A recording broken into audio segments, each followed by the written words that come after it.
বন্ধুরা, বিনি রোশনি শুভকে কি হেল্প করলো, ভিডিওটা স্কিপ না করে পুরোটাই দেখে নিও। কি গো, তোমার কি খুব ঠান্ডা লেগেছে? বিনি কখন উঠে গেল? তুমি তো আজকে বিছনাই ছাড়ছো না। ওঠো, তাড়াতাড়ি উঠে পড়ো। দিদি, তুই জানিস না জামাইবাবুর একটু ঠান্ডা বেশি। আর সে তো বরাবরই আমার একটু ঠান্ডা বেশি আছে। শোনো না, আমাদের মোড়ের মাথায় একটা লোক দই বিক্রি করতে আসে, শুনছি দইটা নাকি খুবই টেস্টি। আজকে না বিকেলবেলা যাব আমি ওখানে দই আনতে।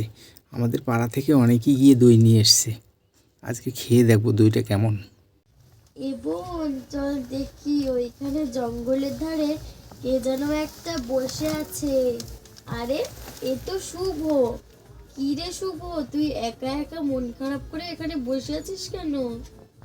আর বলিস না, আমার মা আমাকে একটা মুরগি কিনতে দিয়েছিল, ডিম দেয়া মুরগি।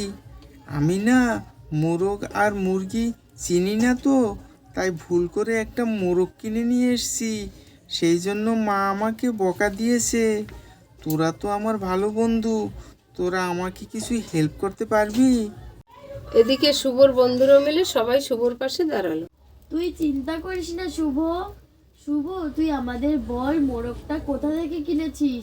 তার কাছে কি আর মুরগি আছে? হ্যাঁ আছে। তাহলে চল, তার কাছে গিয়ে আগে কথা বলি। চল চল, সবাই চল। সত্যি শুভ, তুই যে এক একটা কাজ করিস না মাঝে মাঝে। এ রোশনি, ওই যে সামনে দিয়ে কাকুটা আসছে, ওই কাকুটার থেকে আমি মুরগি কিনেছি। মুরগি না তো মোরগ কিনেছি, ভুল করে মুরগি বলে ফেলি আমি। দাঁড়া শুভ, আমি কথা বলবো, তুই কিন্তু কিছু বলবি না।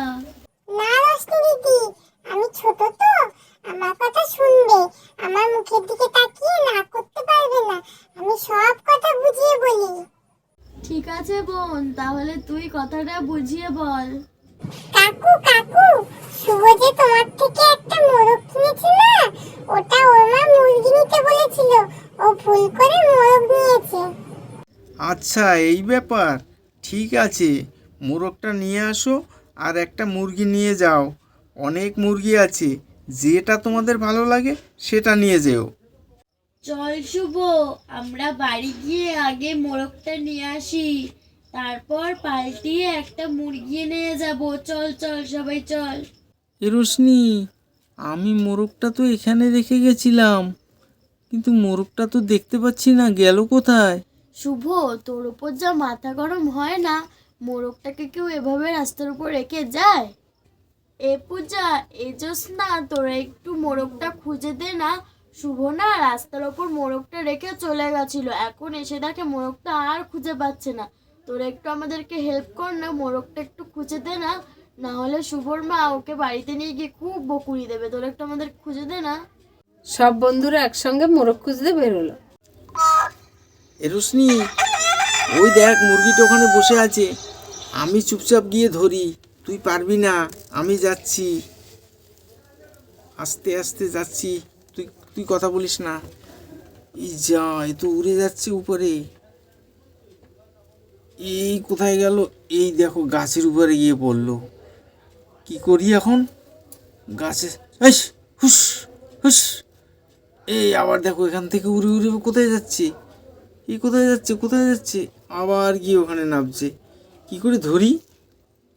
শুভ, তুই তাহলে মোরগটা ধরে নিয়ে আয়। মোড়ের মাথায় নাকি খুব সুন্দর দই পাওয়া যায়, বাবা আজকে কিনতে গেছে। আমি আর রোশনি দিদি ওখানেই যাই, আমার না খুব খিদেও পেয়েছে। আমরা একবারে খেয়ে তারপর আসছি, ঠিক আছে? দোকানদার ভাই, তোমার দোকানের একটু ভিড় কমলে আমাকে একটু দই দিও। তোমার দইয়ের অনেক সুনাম শুনছি। আমার বাড়িতে আমার মেয়ের জন্য একটু দই নিয়ে যাব। এই যে ছেলেটা আমার চারিপাশে এরকম করছে কেন? একবার এদিকে যাচ্ছে, একবার ওদিকে যাচ্ছে। এই ছেলেটার কি হয়েছে? ও আমার সাথে এভাবে করছে কেন? এই ছেলে, তোর কি হয়েছে রে? তুই আমার সাথে এভাবে করছিস কেন? হত ছাড়া, তুই তোমার এভাবে করছিস তোমার কেন? পিছনে আমার মুরগি আছে। এই, আমি আমার এখানে মুরগি কোথায় আজ মুরগি ধরেই আছে রে? ছাড়বো। এখানে আমার পাশে কোথায় দিয়ে তোর এই মুরগি আছে রে? চেয়ারের নিচ দিয়ে যাবো দেখি। এই চেয়ার, এই রে দিল রে, আমাকে ফেলে দিল। ওরে বদমাইশ ছেলে, তুই আমার কোমরটা ব্যথা করে দিলি। আমার কোমরটা সোজা করতে পারছি না তোর মুরগি ধরার জ্বালায়। ওরে বদমাইশ রে, এই কোথা দিয়ে আসছে, ছেলে যেরকম মুরগিও সেই রকম। এই আটকে পড়তে পারে না, কেন আটকে রাখেনি? মুরগি আমি আজ ধরেই ছাড়বো, তোকে আজ আমি ছাড়ছি না মোরগ। তোর জ্বালায় আমি মায়ের বকনি খেয়েছি, তোকে আজ ধরেই ছাড়বো। ধরবো ধরবো ধরবো ধরবো ধরবো ধরবো। এই দাঁড়া দাঁড়া দাঁড়া, এই তুই পারবি না, ছেলেটা আমি ধরে দিচ্ছি। ওরে বাবা, এ কি মুরগি, এ তো আমার সামনেই আসছে। এই যে আমি ধরে ফেলেছি। ভালো হয়েছে মাসিমণি, তুমি মুরগিটা ধরে দিলে। আমি সেই মাঠ থেকে তাড়িয়ে তাড়িয়ে এত দূর নিয়ে এসেছি, কিন্তু আমি একটু ধরতে পারলাম না। তুমি ধরে দিলে শেষ পর্যন্ত। তুই ওই মাঠ থেকে ছুটি ছুটি এখানে এসছিস? বস বস, তুইও একটু দই খেয়ে যা। বন্ধুরা, আজকের পর্বটি এখানেই শেষ করছি। পর্বটি যদি ভালো লেগে থাকে তাহলে লাইক, কমেন্ট, সাবস্ক্রাইব করতে ভুলো না। টাটা।